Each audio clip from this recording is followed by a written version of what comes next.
Hi, I'm Randy Hollenbeck, and this is the Music Roundtable.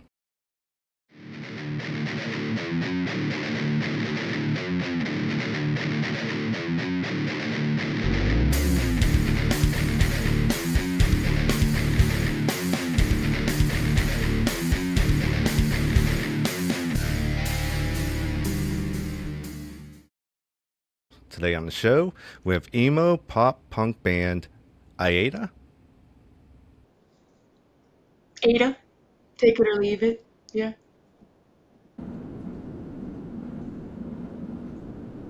Howdy. What's going on?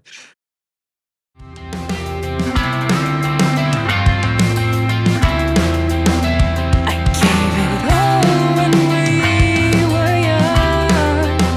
I chased the sun as if life had just begun. And this is now where I stand, between the ocean and the sinking sand.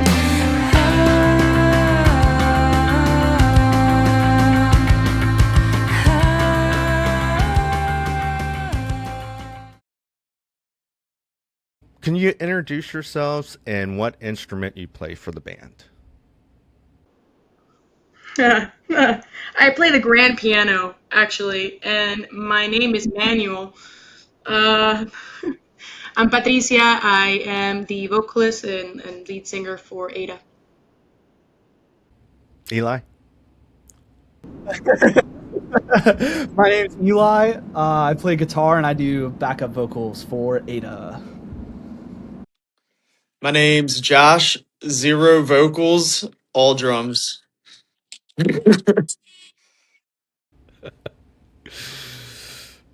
Okay, I got some easy questions to start out. What was one of your favorite albums growing up? You could listen to front to back, no skips. For me, it's pretty easy. I think if you know me, you know I'm a Blink fan. So, first album I ever got was Enema of the State. Um, Take Your Pants Off and Jacket and self-titled. All three of those albums are cover to cover bangers. So, pretty simple for me. I'm gonna dip a little bit out of genre here, but acid rap, Chance the Rapper, on repeat. The poetry, like, oh my god, it's so good. It's so good. On repeat. Damn. So I'm annoyed by the question. I know you're like, this is a really easy question to start by. Only because I have a really hard time with favorites. I don't believe in favorites. That being said, I also try really hard to pretend like I'm not obsessed with Hayley Williams, but I am, and we talk about this all the time. If she dies, I literally had, guys, I haven't told you about this, but while I was in Europe, I was like, Mom, if Hayley Williams dies, like I had never thought about that. I had like an intrusive thought. I was like, I will die. Like I genuinely don't know how I would live. Um, we talked. My mom and I were talking about like influences and how I started being a singer and how like I grew up with music. And when I was in fifth grade, there was a talent show, and everybody my age was singing Christina Aguilera or like Britney Spears, and I put on a really long black gown and sang Karen Carpenter's Rainy Days and Mondays. And the beginning of my emo heart was like then and there. And Karen Carpenter died at a very young age. And to her, Karen Carpenter is what Hayley Williams is to me. Not that my mom's a vocalist or singer, but how she connected with that person, that lyricist, that musician, that icon, is how I feel about Hayley Williams in many ways. I would say my connection with Hayley is stronger, but we have had more time together, to be fair. Um, and so then I was like, oh my gosh, wait, what would happen? So with that being said, a very long answer to say pretty much anything like from the first, Paramore album is gonna be like just straight up. I will not replace any of those songs. They're perfection. They mark me, and they kept me company through a lot of really hard times. Okay. First concert you attended. Mine was my brother snuck me out of the house. He's 10 years older than me, so he had a little bit of life in him already by the time he was taking me to a concert. So we snuck out middle of the night and we saw Muse um, at College Park in down at the University of Maryland. I think the first show I ever went to was Styx and the Eagles, maybe. And we had like lawn seats at Jiffy Lube Live, and I was like with my dad.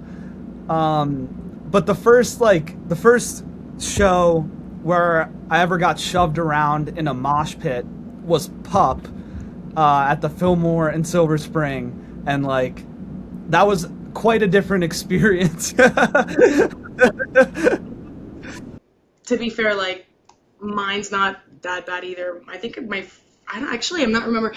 I can't remember if it was Billy Joel or if it was Backstreet Boys, which are two very separate things. Um, I, f- I feel like it may have been Backstreet Boys, if my memory serves me well, and the reason why I think it might be them is because my memory is vaguely there. Um, the fact that I remember Billy Joel more, I don't think it's a testament to Billy Joel being way more memorable. I think it was just that was more recent. Because I think that was about like when I was maybe 10 years old, around fifth grade or something like that. So I'm pretty sure I must have gone to a concert before then, but I can't remember. But Billy Joel was pretty goddamn epic. I'm not gonna lie.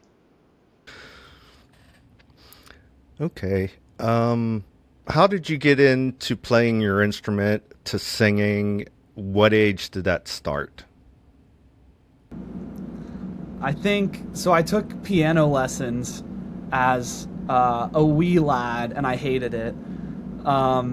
And eventually, I think there was a guitar class offered at my high school, and I picked it up and I enjoyed it. And like slowly over time, I just fell like more in love with the instrument. And then, more recently, like a little bit before the band started up, I was like, what if I just played for an hour every day? Like, what would happen as just like an experiment? Like, how good will I get? What will I learn, etc. And it's kind of just taken off from there. For me, I was 10 years old.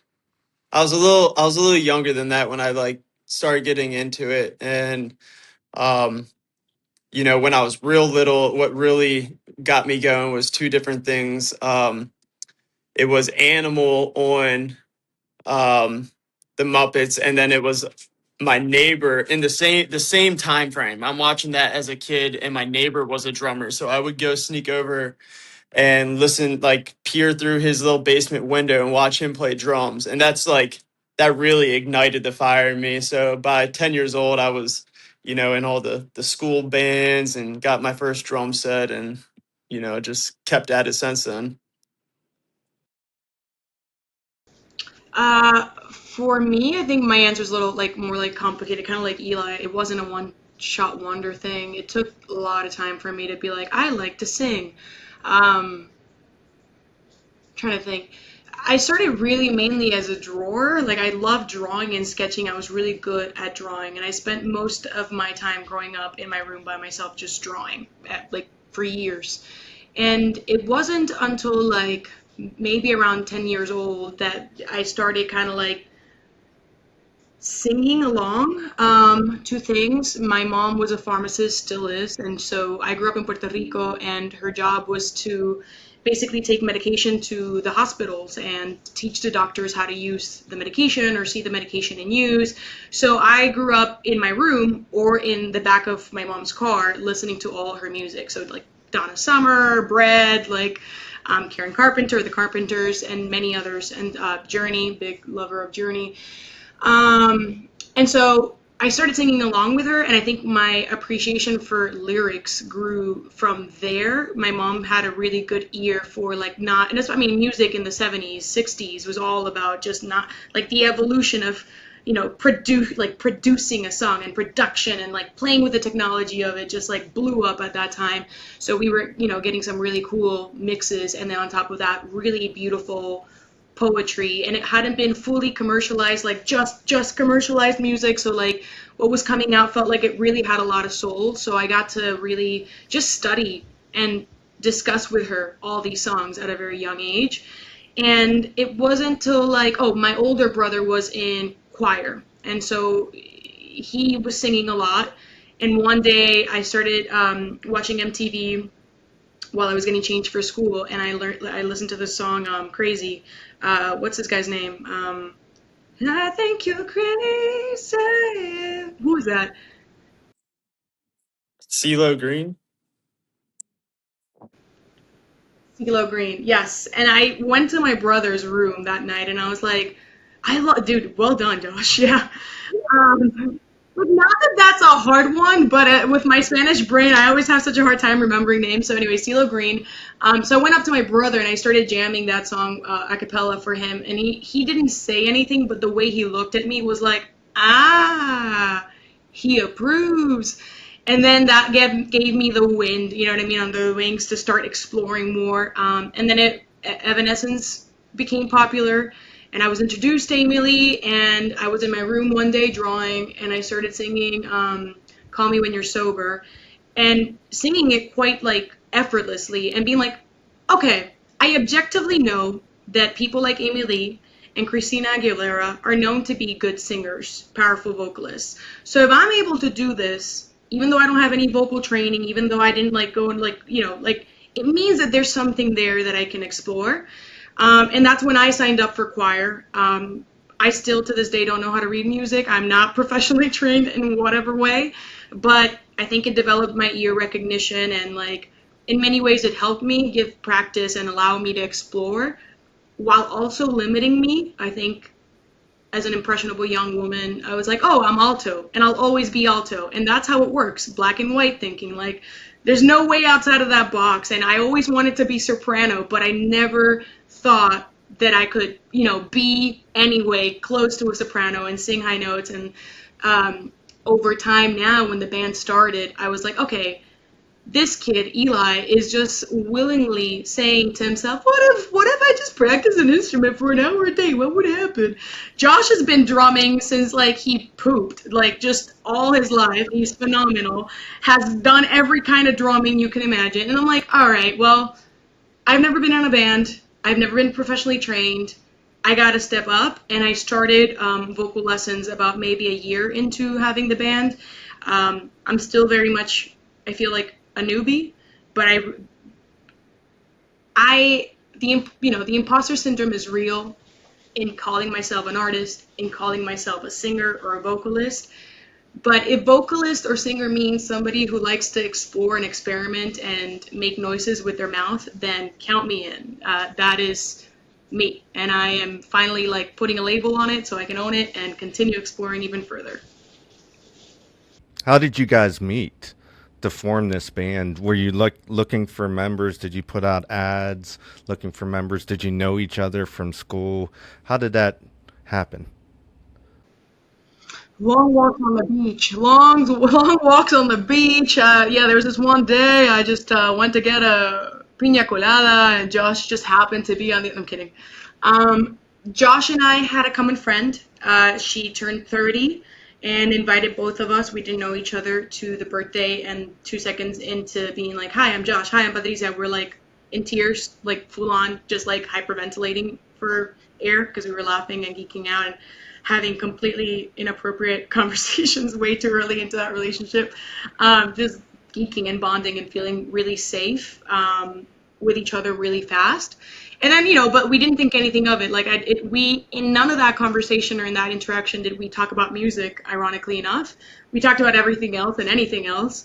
And then for about 2 years after that, I followed him on Instagram, and he had started, like, posting just live feeds of himself. Not live, what are those called? Like, story posts. Not like a live, like, interaction, but like a story of himself doing like covers of bands, of drums, of different bands, of different, you know, songs. And, you know, as a fellow frustrated musician, I was like, hell yeah, for a long time, just keeping an eye on what he was doing. And again, as a non-professional musician, I had no idea how good he was. I just knew he was good. I didn't know how he compared, drums were just drums. They go fast, some are on time, some are not, and I could tell he was fast, on time, hard. But it wasn't until he covered Let the Flames Begin by Paramore that I was like, aha, I don't speak drums, but I speak Paramore, and I know those are really hard drums. And the fact that he's killing that so effortlessly tells me he's a good drummer. And that was the night that I turned 30. So the night before I turned 30. So that was September 13. My birthday's on the 14th. Before, yeah, I turned 30, and I was having an existential crisis that night of like, damn, I'm officially old. I'm officially going to turn 30. I never had my dream of having a band and being, a lead vocalist and getting to play dress up with a bunch of people and rock and roll and all that jazz. And then I see that video and I'm like, hey, dude, good job. That's great. I love that song. And I don't know, somewhere in the conversation, one or the other was like joking. And then I was like, let's start a band together. And he's like, oh, wait, for real? I've been trying to start one for the last 3 months. And then he's like, what do you play? And I was like, well, I pretend to sing. And then I sent him a little quick a cappella recording of me doing Let the Flames Begin. And funny enough, him and his wife, his wife followed me on Instagram, but he didn't follow me on Instagram. So she was familiar with my capacity to sing, but he wasn't. So when he's interacting with me on the chat, she's like, you idiot, of course, she can sing. Like, she posts all the time. And then, as a good wife does, thank you, Becca, she educated him, and he let me in. And then we sought off to find the rest of our crew. Josh, do you want to take it from there? I think the conversation about Eli and how we were so scared and mentally preparing for Eli to find our lead guitarist. We were just like, it's going to be impossible, dude. We need to find somebody who's responsible. We need to find somebody who's talented. We need to find somebody, however, who is respectful and humble and, time sensitive and can show up to practice, and hopefully, preferably not somebody who's obsessed with alcohol or drugs and can, perform and be clean and professional. And it's going to be impossible. How do we find a lead guitarist who's not a narcissist? And then the first ad we put out, Eli shows up, and we're like, well, anyway, somebody else tell the rest of the story, what happened afterwards.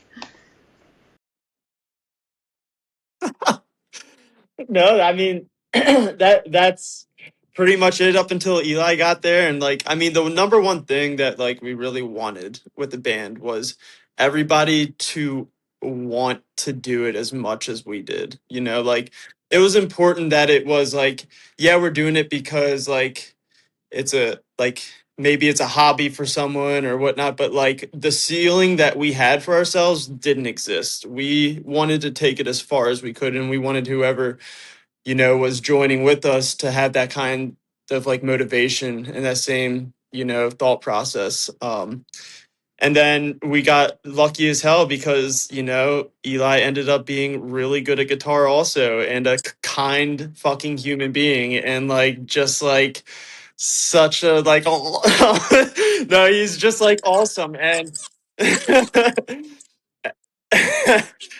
and then the same exact thing happened. We had two other people in the band previously as Eli joined with us. And they didn't work out, with the commitment thing, and it was fine. It was no bad blood at all. Everyone was good. But then we had to find someone to join our little three family group, and we were real tight at that point. And so we did another ad, and at that point, the same exact thing happened with Justin. It was just this dude is so on fire, on top of his shit. He you can tell he's motivated. He is fully about let's send this to the moon. And then on top of that, he's just a hard worker, a super great dude. And it's just it was the perfect little mix of how we could have ever seen it or wanted it. So that's how we formed. Eli, I don't know if you got any other inputs on it. I can here's my side of the story, right? So like I pick up the guitar and I'm like, I'm gonna maybe write some songs. I'm gonna play a lot and like see what happens. And I joined this band that I found through, like, I met a client while I was doing work, right? And I went over to practice, and practice was like 75% smoking weed and like 25% the guitars are just so loud, like you couldn't hear anything else. And I was like, okay, maybe like this one isn't for me. Like I'll make a band mix account, right? Which like for any listeners that may not know, it's Tinder for bands, right? You like make your profile and then people can find you. And I remember like not really paying a lot of attention to it. And one day at work, like I'm taking a shit, right? And like I'm on my phone, like the rest of us are, right? And I see this ad pop up, and it's like Jobo3942 or whatever. I don't know if I just outed your email, but I probably got the number. It's not the exact email. There's no way. And I was like, fuck it, like I'll respond, right? And they're like, okay, like learn Decode by Paramore, and like here's the spot. And we met at Patri's house, right? And Patri's house on Google Maps, if you look at it, is like abandoned. Like it's a really old Google Maps picture, so it's just like some bando like on the street. And like her house is beautiful, like really nice now, right? But like at the time, before I went over, I like let a bunch of my friends know, like, hey, like if I don't respond in a few hours, like they might have taken my kidneys. Like this is where I'm going. Like, and the rest is history. So that's pretty much how it went.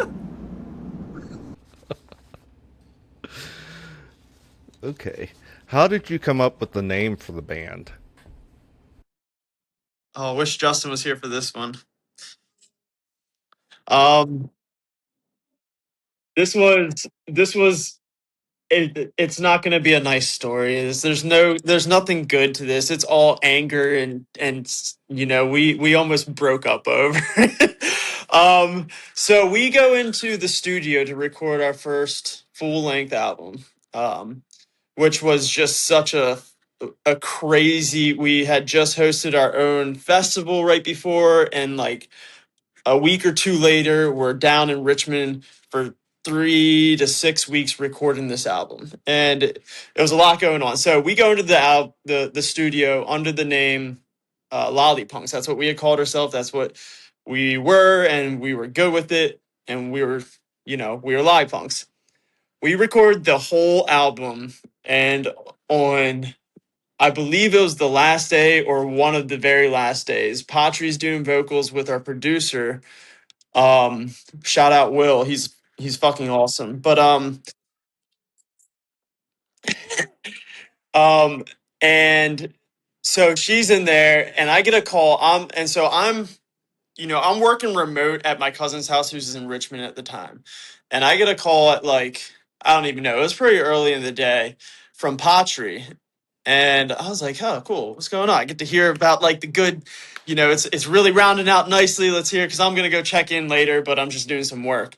And she's like, hey, I've been talking to Will. And we were just kind of shooting the shit, and we I don't know how we came to it, but we are like, I think I didn't you ask him like, does this sound like a cover band, Lollypunks? And Will pretty much was like, I wasn't going to say anything the whole time, but I feel like you guys could do better. So at that point, I mean, all of our stomachs dropped through our asses because we were like, we're trying to get content ready and like albums about to drop, and we're trying to like really set the everything up, like Instagram, website, merch, everything, like get it all going. So we're like, we have to figure this out now. So we shoot off some ideas, and then we shoot off some more ideas, and then it got to yeah, and then it got to the point where just driving down the road and any sign that we see, we're like, can that be a cool name? We went back and forth. We had 300 to 400 names on a list at one point. And then Justin was listening to a 4 Year Strong song. Gosh, I forget what it's called, but it's essentially asking the question, am I the asshole? Um, and so he was like, guys, what do you think about AITA? Obviously him knowing what it meant from the Reddit subform. Me and Patri hadn't heard of it before. I think Eli had, but it was just like, we were like, that sounds actually really cool. And then he explained it to us and we're like, even better. Am I the asshole? But we won't tell anybody that's what it stands for. And it doesn't stand for that. I don't think. Maybe it does. I don't know. But that's essentially how it came to getting our name in a long-winded form. Okay. Where are you guys based out of? I don't know. We're from Baltimore, Maryland. And how's the music scene there? Music scene's great. It's like when we first started, under Lollypunks initially, and then into AITA right after. There's so many great local bands, and there's so many great people who support the scene. And the cool thing about Baltimore is it's very close to DC, um, which is like a great you can kind of like have people from both places joining if you're playing in DC or if you're playing in Baltimore. Both crowds tend to travel pretty well to come to the shows. And then the other great thing is like we're also really close to Philly, and we're also really close to like Richmond. Like we're like our little DMV area is just like it's perfectly centered. We love it, and everyone in the city, like we love our city so much. So yeah, Baltimore's where we're from, and it's got a great local scene. Okay. Let's see here. Okay. We're going to talk about a couple songs. I'm going to start out with The Ocean. And Eli, I like the guitar playing. And Josh, I like the drum pattern that you're using. It's really cool, like during the verses and stuff. And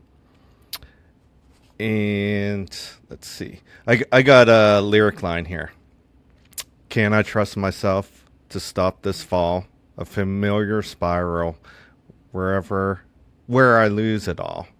Can you tell me a little bit about the song? Tell me a little bit about the lyric? And who wants to go? We wrote this song, and I definitely wrote a lot of the lyrics to this one.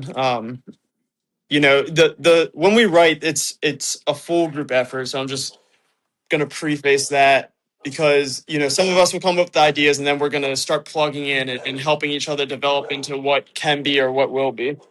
Um, Sorry, my dog's going crazy. Rosie.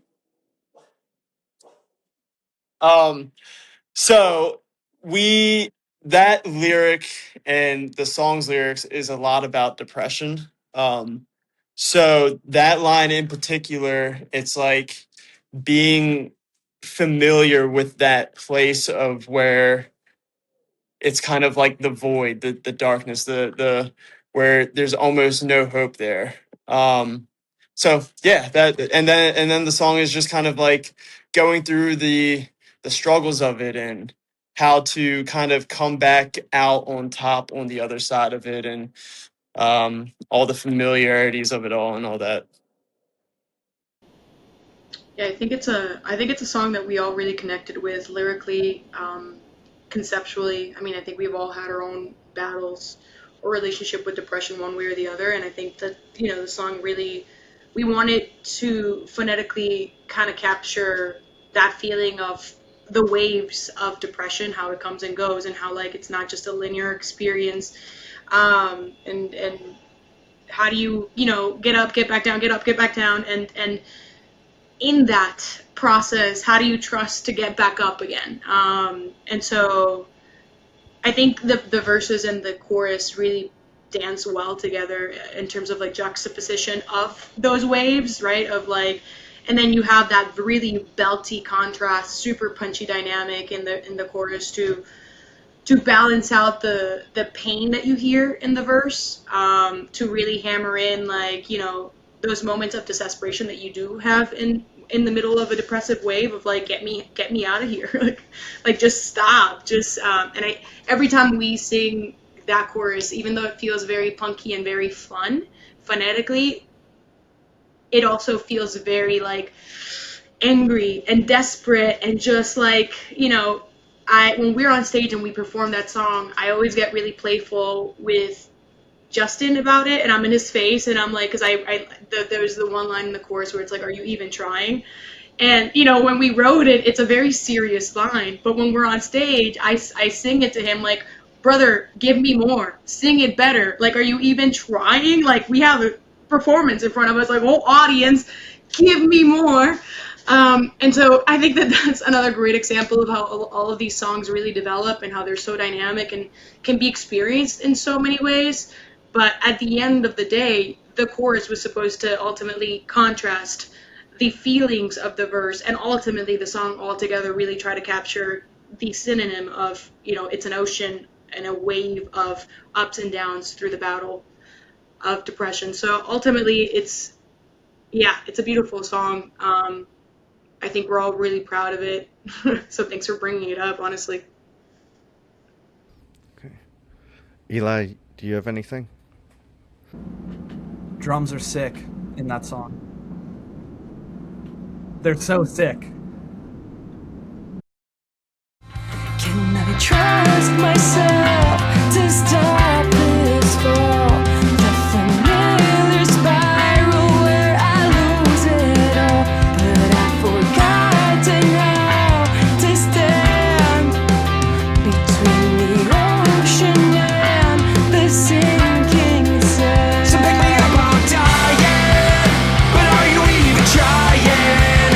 The tide will wash me away, I'm not here to stay. So pick me up, I'm dying, and I'll keep on denying, and you'll be justifying the mistakes that were made. There was no give and take, so pick me up, I'm dying.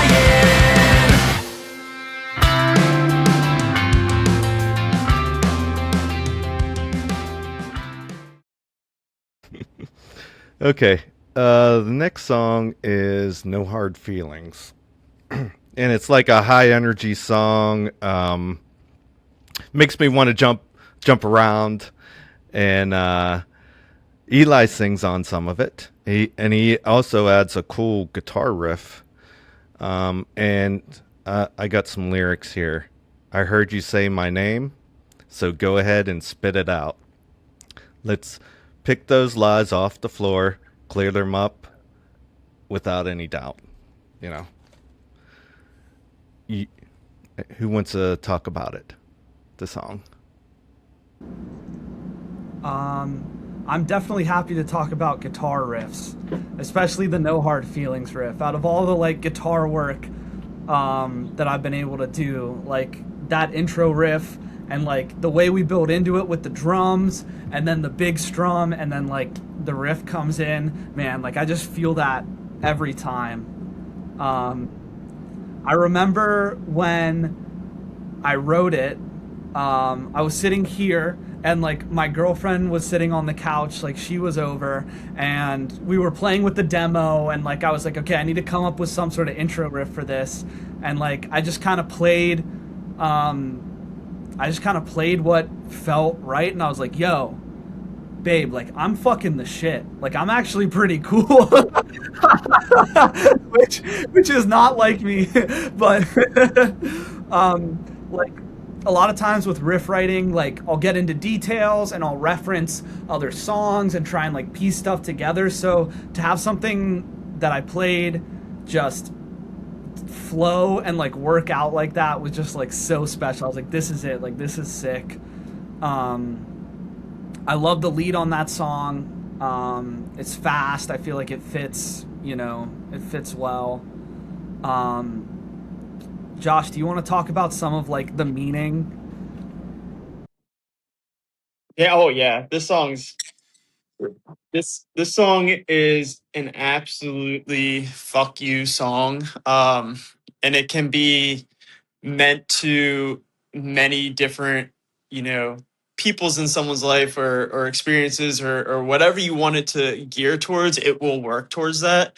Um, I think that we specifically wrote it in this style and in this format because of, when you're in a band, there's a lot of things you got to do to maintain, your level of professionalism and make sure fans are good and promoters are good and other bands are good and, your bandmates are good and family and everything. There's just a lot that swirls into it. And there's a lot of shit that happens too. And there's a lot of wrongdoing that happens, along the way.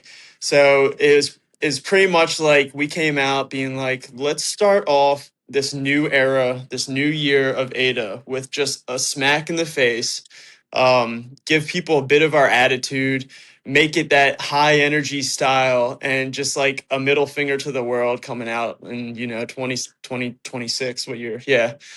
So yeah, and we really wanted, and especially in that, the bridge where it's just like that, almost like you're getting a voicemail of like, someone being like, oh yeah, like this is, you think you can come back at some point, like absolutely fucking not, like go fuck yourself. Yep. So it's an absolute banger, and it's got so much, respect from us, and we're glad other people like it too.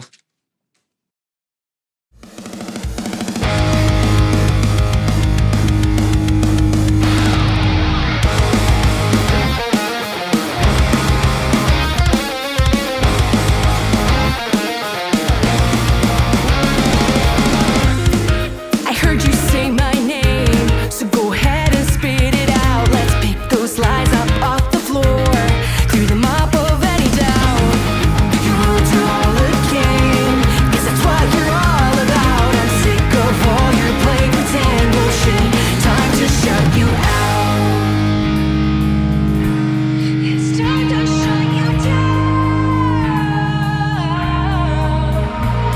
You said, sit back and watch me burn. Couldn't help your life, the blade you twist and turn.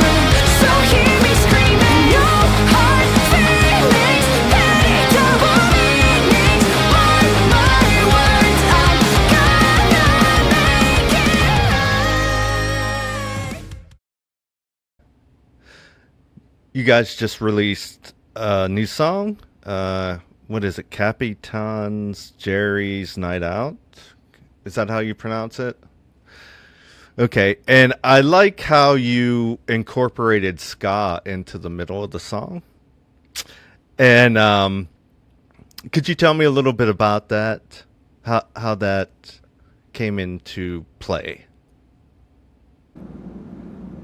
Yeah, I mean, I think play is the right word there, right? Like, no hard feelings, miss the mark, brand new to you, serious songs, right? Like they're energetic, and no hard feelings has a more like upbeat feel, right?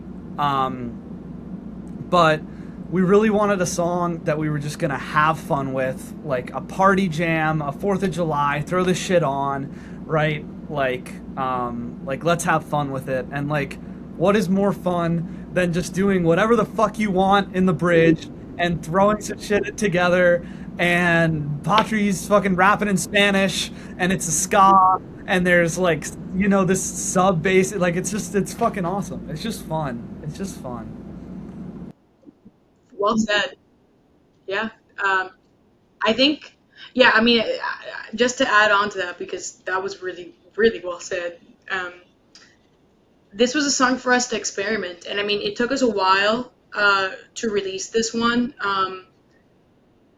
Because Josh, the Capitan, runs a tight ship, folks, okay? Let me just bring you behind the fourth wall here. And you see him all cute and fun and drum-like and just like, oh, he's such chill, but he beats us with those ticks when you're not watching. And he keeps us on that metronome, consistent. So we're constantly moving from one song to the next. We're busy. We're trying to release songs as quickly as we can. And we were originally scheduled to try and release the song like a month earlier. But as we were working on it, we all were like, nah. And that was what was so powerful, at least for me, of experiencing the song together as a band, was like that was the first time that we were like, the song demands different. Josh, stop your sticks, god damn it. We're gonna sit down and we're gonna really hammer this one until we get it just right. And the fact that like we all agreed to that we were all like, yeah, there is momentum here, there is something here that we could just close it as is and print it and release it as is, or we could explore the intuition and see where it takes us. And when that door was opened and Eli just started coming up with that sky and the horns and the it was just like, yes, we all got so excited by it. We also had, for a while been talking about how to incorporate Spanish into the songs. I think we've also, while performing, have been exposed to a lot of ska bands that were all like, ska is just amazing, objectively great. And if you don't like ska, you've got problems. And I will die with that opinion, period. And so the fact that we were able to not only incorporate that idea of Spanish into the song, but also ska, which is obviously such a pinnacle of within the punk era, like in the punk genre, it just felt so right. To not just have fun in what we are familiar or have, established ourselves as, but to really push the boundary and like, what can we do? What can we get away with? Let's test the waters. We've had some consistency performing well in the songs that we've released. Let's see what the audience is willing to, explore, and what they like and may not like. And so far, it seems like they're right there with us, like enjoying this song as much as we have. And that's honestly, the biggest reward. It was a vulnerable song for us, not in the lyric deepness of it. It's not a deep song lyrically, but it was vulnerable in terms of how we, produced it and composed it and wrote it. And so to see so many people not just enjoying it, but like loving it and embracing it and just really establishing it as like the summer song for them is the biggest reward for us, of like, thank God we stopped for a second and really explored where the song needed to go.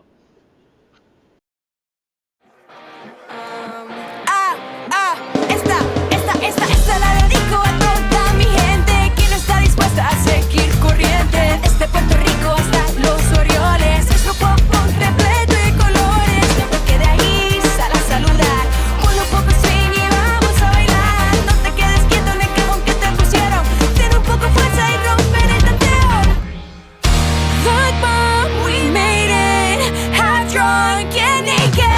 I'm so faded, jacked up and jaded. Late night chorus. Don't let it slip by. Why not cooling tonight? It's too suck it. Look, Mom, we made it. Half drunk and naked. I'm so faded, jacked up and jaded. Late night chorus. Don't let it slip by. Why not cooling tonight? It's too.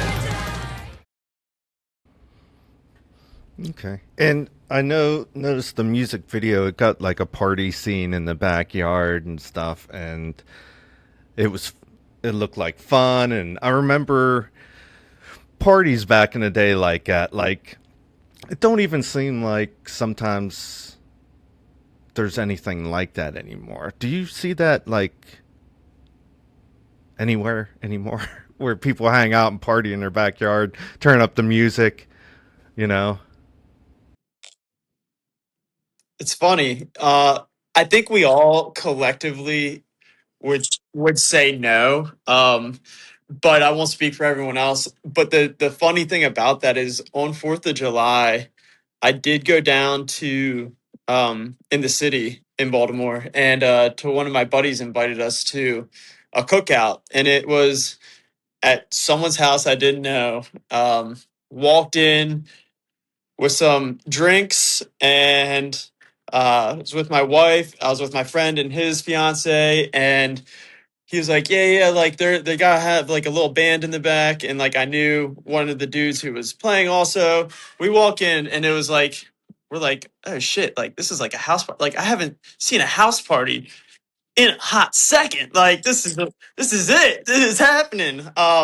So we like make our way through like this like small little house to the backyard. It's a small backyard. They got the drum set up in the corner, music playing. Everyone's drinking, having a good time. They're just like playing a whole bunch of covers and a lot of fun.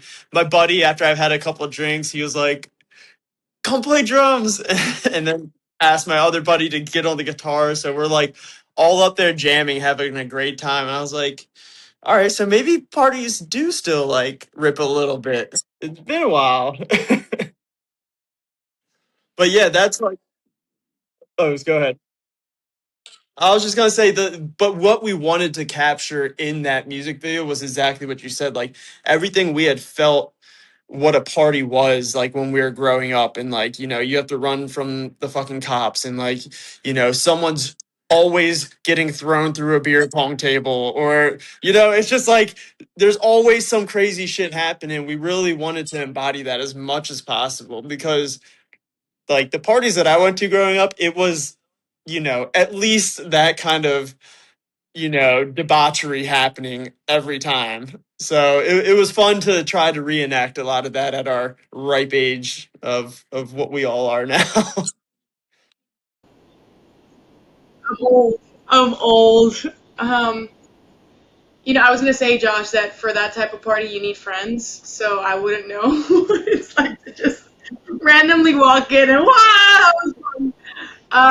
But like the fact that we had that music video made me feel like I had friends and that I knew how to party.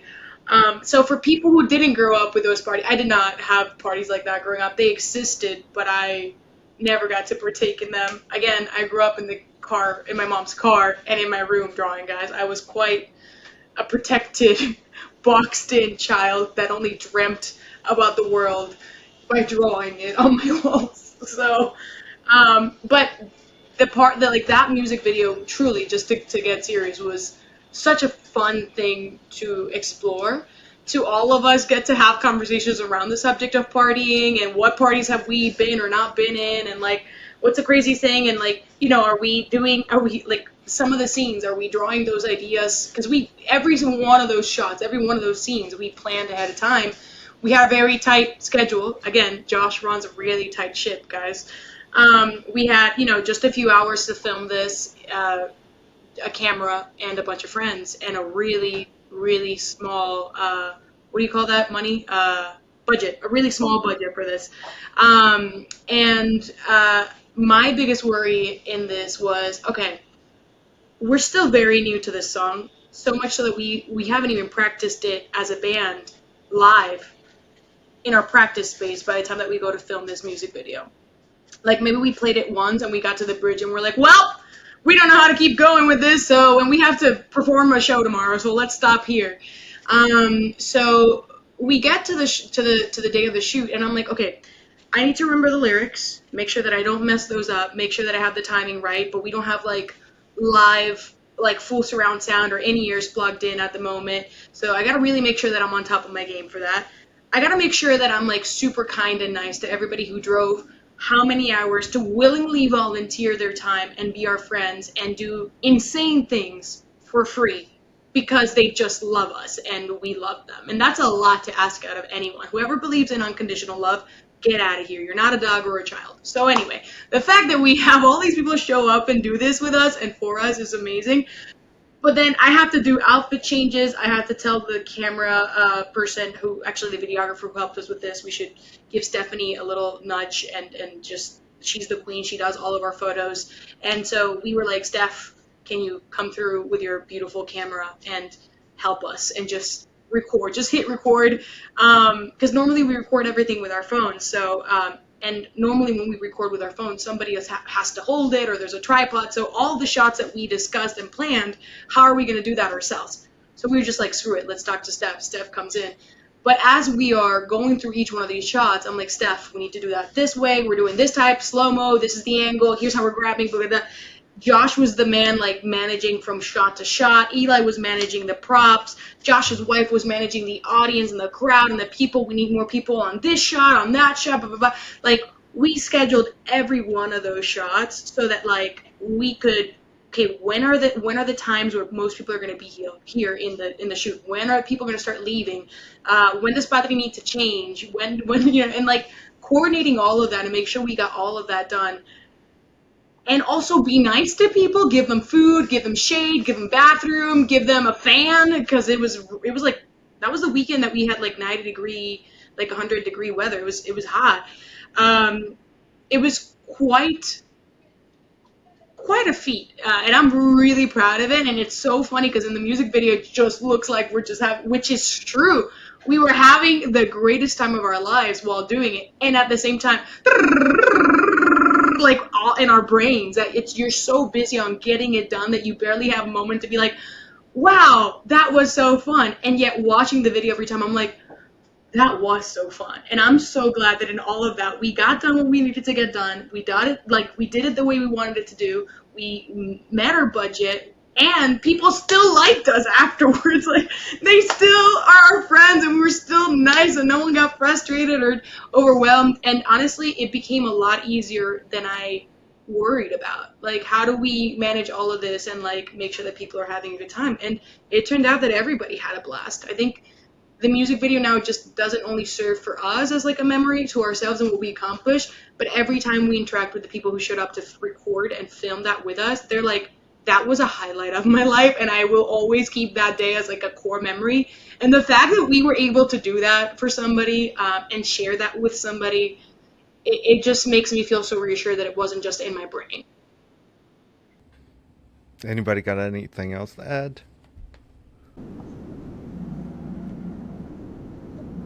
Yeah, the shoot was like a lot, and like there's no way that we could have done it without the help of like so many people, like behind just like the four of us in the band. Like we have so many extra band members that like come together. It's awesome. Okay, what's your plans for the next 6 months until the end of the year? What do you got going on? So our 6 months timeline, we're still writing a lot. We actually have Patri. This happens every goddamn year. Patri leaves to go on vacation, and we're like, finally, we get to write as much music as we want while she's gone. She comes back. We have like 5 new fucking songs for her to learn. So it happened again this year. She just got back from a couple-week vacation in Europe, and we not only did we like kind of flush out 2 new songs, but we also have recorded the drums and the guitars to them already. And she's kind of heard some of it so far. So this is actually our first interaction since she's been back. Literally, since I landed on Sunday, and I've been overwhelmed as I usually am by work, and like I literally went work on this computer and band work number 2. But at least this work is like work and play, so that's good. Damn, dude. And I just want to say I don't know if I think I told you, Josh, when you were texting me, I was in the Museum of Communism in Prague, and it was a great museum, but all of it was just reading. And I'm like, brother, if I wanted to go and read a book, I would buy a book. If I'm gonna go to a museum, like my ADHD dyslexic brain needs a little bit more than just 49 walls of reading. So by the 17th wall, I was like, nah, man, I'm done. I'm just gonna go get myself a YouTube video or a book later and like go sit for a second and rest my legs. And at that moment, Josh sends me a text message of like, hey, brother, how you doing? Very subtly. And Josh, for those who know Josh, they know that Josh doesn't sleep. So the fact that I'm getting a message at like, I don't know, it was like probably 11 a.m. in Prague, which must mean it was like 3 a.m. or like 5 a.m. here in Baltimore because there's a 6-hour difference. So this guy wakes up and I'm like, you must be excited because the fact that you're texting me first thing in the morning, I know there's something in your brain. So he's like, hey, basically, long story short, I haven't been trying to, I've been trying to not bother you so you can enjoy your vacation, but I'm really excited and we have some songs, so let me know if you want to listen.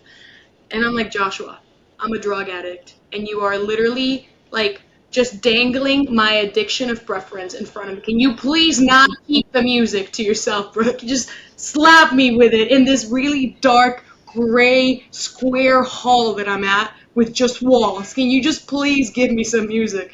And then he sends it to me, and I'm just like, oh, like resurrected immediately. I'm like, yes, here we go, some fruit, some juice, some meat live. And every time I hear our instrumentals, I'm just, it's such a amazing selfish experience that I get to experience, because it's like I have so much respect for these dudes. Like, yes, we flip each other off, we say too many f-bombs, but at the end of the day, like, I genuinely love these guys and I respect them. In fact, I would say the fact that we joke around that much is because we feel safe with each other.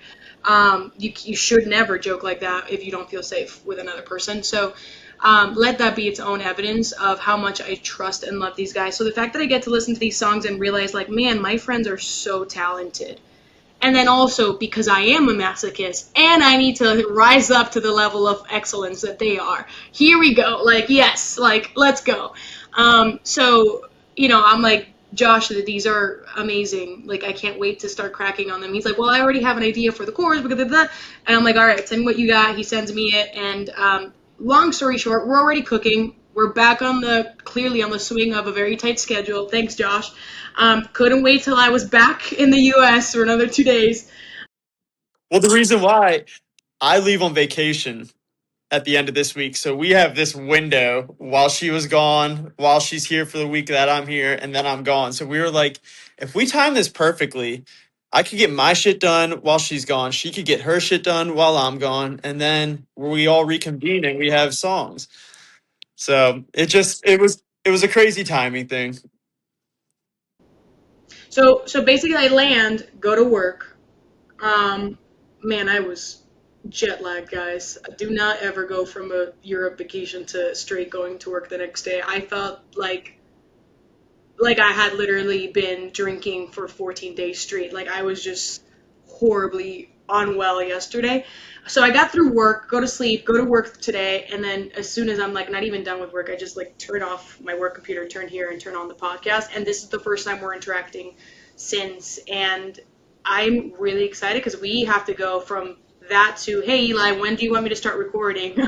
And I can't wait. And we also have a show on Friday. So, in summary, we're constantly, and somewhere along that line, we have to also record content and edit videos and schedule that stuff and, promote our stuff. And it's fun. It's so fun. But the rest of the timeline, just so you have it also, and anyone who's listening, we have a show this Friday, July 24th, down in Fredericksburg, Virginia. We have a show on the 7th of August up in New York City. Then we come back down. We're playing a show in Timonium, Maryland on the 20th, and then a massive show at Black Cat in DC. Our friends are having an album release show there, so we're just kind of, we've got a lot of things going on. It's definitely on our socials. It's on our Spotify. If there's any details that are needed and where and what time we're playing. But Don't we have a show coming up in Pittsburgh too? yeah, October. We've got a run in Pittsburgh, Philly, and Baltimore then. So, yep. Yeah, we'll be busy. I also have to say and highlight that the show we have in Timonium is house a house show. It's a house party. So we're bringing house parties back. Bye-bye. Nice. Um, is there going to be any new music before the end of the year released? Yep. Yep. A whole bunch. Yeah. I mean, our like optimal schedule would be like once a month if we could pull it off. So that's the goalpost. We're probably going to overshoot, but by the end of the year, we should have a good few more songs out. And we won't stop there, folks. Hell no. Where could we find you at? Facebook, Instagram, YouTube? Yeah, at AITA.band, so arroba in Spanish, AITA.band.band, so AITA dot BAND, if you want to find us. And then our website is AITABand, no period.com, so AITABand.com. Or you can email Josh at his personal email. Yeah. What was it again, Eli? You can also come to my house. Apparently on Google Maps it looks boarded up and unwell, but